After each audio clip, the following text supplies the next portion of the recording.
नमस्कार दोस्तों, आप सभी का बहुत बहुत स्वागत है आज की स्टॉक मार्केट की एनालिसिस सेशन में। दोस्तों, आज है डेट 2 मई और 2 मई का मार्केट का हालचाल क्या रहा इस वीडियो में हम लोग जानेंगे। सबसे पहले हम शुरुआत करते हैं आज की निफ्टी के साथ। तो निफ्टी जैसा कि आप देख रहे हो कि बिल्कुल हरा हरा दिख रहा है। अब जब हरा हरा दिखता है तो मन भी हरा हरा हो जाता है। यानी आज का निफ्टी ग्रो किया है, डेवलप किया है, आगे बढ़ा है। कितना से आगे बढ़ा है? तो लगभग 43 रुपया 35 पैसा से आगे बढ़ा है। अगर हम परसेंटेज में बात करें तो इट इज 0.19% आगे बढ़ा है। मतलब कि निफ्टी के अंदर जितनी भी कंपनियां रजिस्टर्ड है ना, उन सब की जो शेयर की प्राइस है वह कल के मुकाबले यानी प्रीवियस ट्रेडिंग डे मार्केट के मुकाबले बड़ी है। ओवरऑल ग्रोथ हुआ है, इसीलिए आपको यहाँ पे हरा हरा दिख रहा है। अगर हम 1 वीक की बात करें तो आप देखिए 1 वीक में 1.25% ग्रो किया है। तो बहुत लोग जो बोल रहे थे कि भाई इलेक्शन का माहौल आने वाला है और उस इलेक्शन की वजह से मार्केट नीचे जाने वाला है, तो उन लोगों की जो लगाम जो बोली थी ना, उनकी बातें सारी गलत हो रही है। क्योंकि स्टॉक मार्केट और शेयर मार्केट तो आगे ही बढ़ता हुआ चला जा रहा है। क्योंकि आप निफ्टी की वैल्यू देखो, ग्रो कर रहा है। आप पिछले 1 मंथ में देखो, लगभग 15 दिन 20 दिन से चुनाव चल रहा है, फिर भी लगातार मार्केट ग्रो कर रहा है। और अभी देखिए पिछले 1 मंथ का प्रोग्रेस देखिए तो 0.88% इंक्रीज किया है। वैसे ही अगर हम लोग सेंसेक्स की बात कर लेते हैं तो सेंसेक्स पे आप देखिए, सेंसेक्स भी हरा हरा दिख रहा होगा आपको। और सिर्फ आज ही 128 रुपये ग्रोथ किया है। और इसका अगर आप 1 वीक का देख लीजिए तो इसकी वैल्यू लगभग 1079 रुपया ग्रोथ किया है। मतलब 1.47% से पिछले 1 वीक में ग्रो किया है। मतलब कि जो बहुत सारे बड़े बड़े यूट्यूबर्स जो वीडियो बना रहे हैं कि भाई अभी इलेक्शन का माहौल है, इलेक्शन में ऐसा माहौल होता है कि मार्केट नीचे जाता है, आप इन्वेस्टमेंट नहीं करो, इस तरह का बहुत अफवाहें फैला रहे हैं। तो मैं से कहना चाहता हूँ कि उनकी बातें बिल्कुल गलत साबित हो रही है। क्योंकि पूरा मार्केट ऊपर जा रहा है, बिल्कुल भी इलेक्शन का कोई ज्यादा प्रभाव पड़ नहीं रहा है। तो चलिए, आपने निफ्टी देखा, सेंसेक्स देखा कि वैल्यू ग्रोथ करी है, ऊपर बढ़ी है। अब लोग बात कर लेते हैं कि आज सबसे अधिक शेयर्स किस कंपनी का खरीदा गया है। सबसे अधिक विश्वास लोग किस शेयर के ऊपर दिखा रहे हैं, किस स्टॉक मार्केट शेयर के ऊपर किस कंपनी के ऊपर ज्यादा विश्वास दिखा रहे हैं, हम लोग उसकी बात करते हैं। सबसे पहला आपका है वोडाफोन आइडिया। जी हाँ दोस्तों, वोडाफोन आइडिया सबसे अधिक खरीदा गया है। ऑफकोर्स वोडाफोन आइडिया पता है आपको, एक मोबाइल कंपनी है। और यहाँ पे मोबाइल्स जो रिचार्ज करवाते हो, आपने इस कंपनी का नाम सुना होगा। एक मोबाइल्स जितने भी रिचार्जेस होते हैं उसको एक कंपनी होती है। इसको सबसे अधिक खरीदा जा रहा है। इसका शेयर की वैल्यू मात्र 13 रुपया है। आप 1 वीक का देख लीजिए तो इसका 13 रुपया 20 पैसा है। 1 मंथ का देखिए तो लगभग एक या मतलब कांस्टेंट है। बट इसकी जो भी आपको वैल्यू दिख रही है ना, सबसे बड़ी चीज क्या होता है पता है? आपको मार्केट देखना होता है कि आखिर जो कंपनी है, इसका वर्तमान में मार्केट कैसा चल रहा है, इसको आपको देखना होता है। अगर आप उसमें इन्वेस्टमेंट कर रहे हो तो वोडाफोन आइडिया बिल्कुल एक नई तरीके से रिफॉर्म किया है, दोनों कन्वर्ज किया है, दोनों ने हाथ मिलाया। पहले आपको पता होगा वोडाफोन एक अलग कंपनी था, आइडिया एक अलग कंपनी था, अभी दोनों ने हाथ मिला लिया। तो धीरे धीरे ग्रोथ हो रहा है। तो लॉन्ग टर्म में काफी अच्छा इन्वेस्टमेंट देने वाला है, इसीलिए रिटर्न देने वाला है, इसीलिए इसको लोग खरीद रहे हैं। दूसरा आपका है आरईसी लिमिटेड, सबसे अधिक खरीदा गया है। क्यों खरीदा गया है? आप देखिए, आपको जो स्पाइक दिख रहा है, भाई साहब क्या स्पाइक है, मजा आ गया। अब जिन्होंने इसके ऊपर इन्वेस्टमेंट किया होगा उसको क्या ही रिटर्न मिला होगा। 9.22% का सिर्फ एक दिन में रिटर्न मिला है। और 1 वीक का इसका रिटर्न देख लीजिए। 1 वीक पहले इसका वैल्यू कितना था? 445। और सिर्फ एक सप्ताह के अंदर इसकी वैल्यू 113 रुपया यानी 25% का रिटर्न दे दिया है आरईसी लिमिटेड। अब मैं बता देता हूँ कि आरईसी कौन सी कंपनी है भाई। तो देखिए, इसका है रूरल इलेक्ट्रिफिकेशन कंपनी लिमिटेड। यानी कि गवर्नमेंट ऑफ इंडिया के अंदर ये कंपनी रजिस्टर्ड है।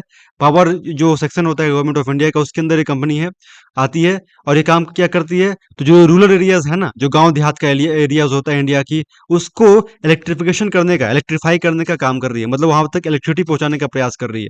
तो ऑफ कोर्स आपको पता है कि इंडिया पूरी बहुत तेजी से डेवलपमेंट कर रहा है।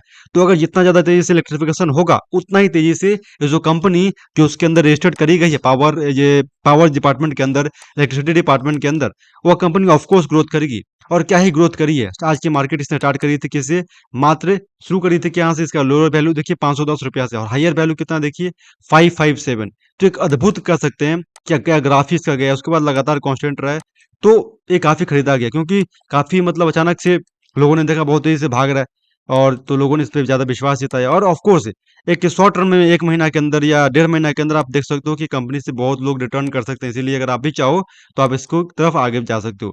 दूसरा, तीसरा सबसे अधिक खरीदा गया वो है आईआरएफसी यानी इंडियन रेलवे फाइनेंस कॉर्प। पता है, ये भी, इसका भी ग्राफ देखिए क्या मस्ती ग्राफ गया, बहुत तेजी से ऊपर भागा है। इसकी जो वैल्यू थी, शुरुआत हुई थी 158 से, फिर थोड़ी नीचे गई, फिर ऊपर चली गई। आपको पता होगा कि रेलवे कंपनी का जो एक फाइनेंस ग्रुप होता है, उसका एक कंपनी है, फाइनेंस को कंट्रोल करने का काम करती है रेलवे का। तो रेलवे का भी डेवलपमेंट बहुत हो रहा है। आने वाले वक्त में बुलेट ट्रेन, मेट्रो ट्रेन और भी शहरों में चलने वाली है। बुलेट ट्रेन बहुत इंट्रोड्यूस होने वाली है। आपकी जो वंदे भारत ट्रेन है वो भी एक्सपेंड होने वाली है। तो बहुत तरह की ट्रेन इंडिया में आने वाली है, पटरियां बहुत तेजी से बिछाई जा रही है, तो ओवरऑल डेवलपमेंट हो रहा है। तो ऑफकोर्स जो कंपनी उसके अंदर जो फाइनेंस देखती है, उसकी भी फाइनेंस वैल्यू बढ़ने वाली है। तो ऑफकोर्स रिटर्न प्रॉफिट होगी, रेवेन्यू बढ़ेगी, प्रॉफिट होगी, तो उसकी शेयर्स की प्रॉफिट भी बढ़ेगी। अब इसका 1 मंथ पहले देखिए, उसकी वैल्यू कितनी थी, 145, लगभग लगभग कांस्टेंट रही है। लेकिन एक ईयर में क्या ही रिटर्न दिया है। एक ईयर पहले इसकी वैल्यू कितनी थी, मात्र 33 रुपया, 32 रुपया, है ना। अभी देखिए कितना का रिटर्न दिया, लगभग लगभग 400 का रिटर्न दिया है।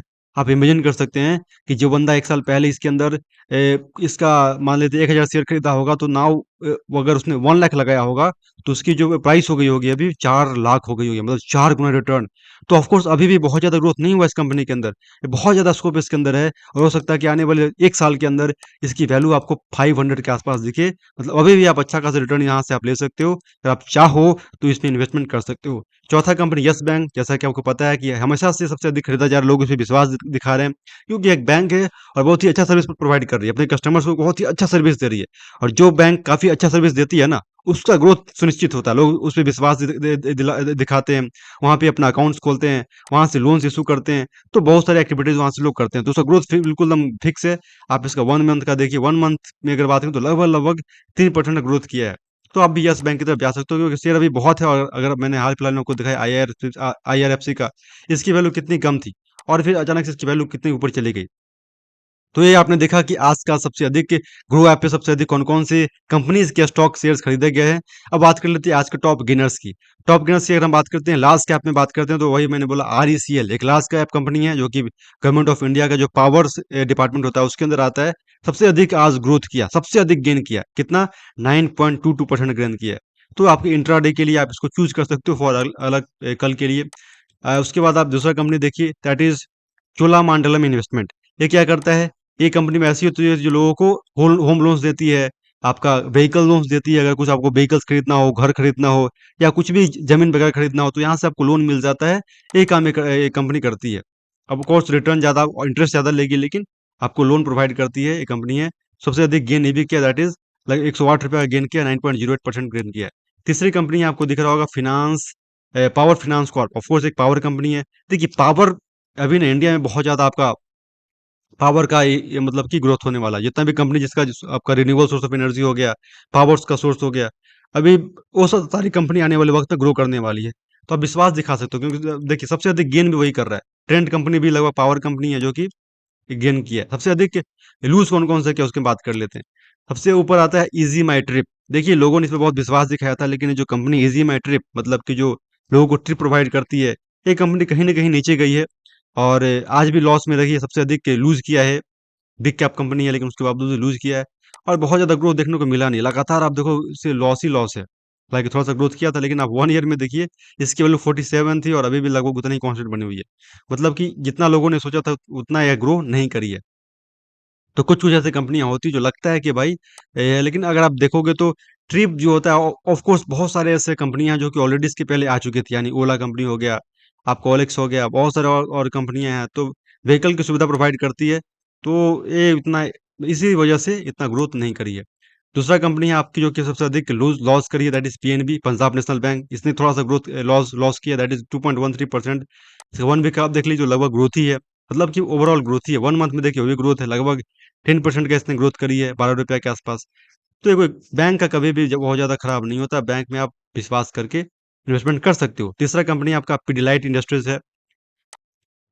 अब बात कर लेते हैं आज का न्यूज़ में कौन-कौन सी कंपनी आ रही है। सबसे अधिक न्यूज़ मेरा आपका है स्टॉक की news, that is easy my trip. Easy my trip में क्या न्यूज़ था, कुछ लोगों ने इसमें इन्वेस्टमेंट किया होगा, तो इसमें न्यूज़ में ये आया है कि easy trip planners collaborate with Adani digital labs to offer duty free shopping benefits to customers. इसने अदानी डिजिटल लैब्स के साथ कोलैबोरेट किया है, ताकि अपने कस्टमर्स को ड्यूटी फ्री शॉपिंग दे सके, मतलब कि कोई टैक्स फ्री शॉपिंग दे सके। तो अपना तरफ से कंपनी पूरा प्रयास कर रही है ताकि अपनी ग्रोथ को बढ़ा सके। उसके लिए पूरा प्रयास कर रही है कंपनी, अलग अलग कोलैबोरेशन कर रही है अलग अलग कंपनी के साथ, ताकि अपना ग्रोथ को आगे बढ़ा सके। दूसरा न्यूज़ रहा है कोटक महिंद्रा। कोटक महिंद्रा कंपनी में क्या आ रहा है, why Kotak Mahindra bank was barred by RBI from onboarding new online customers issuing credit card, है ना। मतलब कि इसमें पूछा जा रहा है प्रश्न, मतलब कि एक न्यूज़ में रहा है आजकल कोटक महिंद्रा, कि आरबीआई ने इसको बैरेट किया है, रोका है कि तुम क्यों अपने कस्टमर्स को, ऑनलाइन कस्टमर्स को क्रेडिट कार्ड्स दे रहे हो, है ना? महिंद्रा, कोटक महिंद्रा बैंक से आरबीआई ने उसे बैरेट किया, रोकने का प्रयास किया है, क्योंकि आरबीआई के कस्टमर्स को ये चीज़ अफेक्ट कर रही थी, इसीलिए ये न्यूज़ में था थोड़ा थोड़ा समय के लिए। दोस्तों, आज के स्टॉक मार्केट एनालिसिस में इतना ही। मिलते हैं अगले दिन। जय हिंद।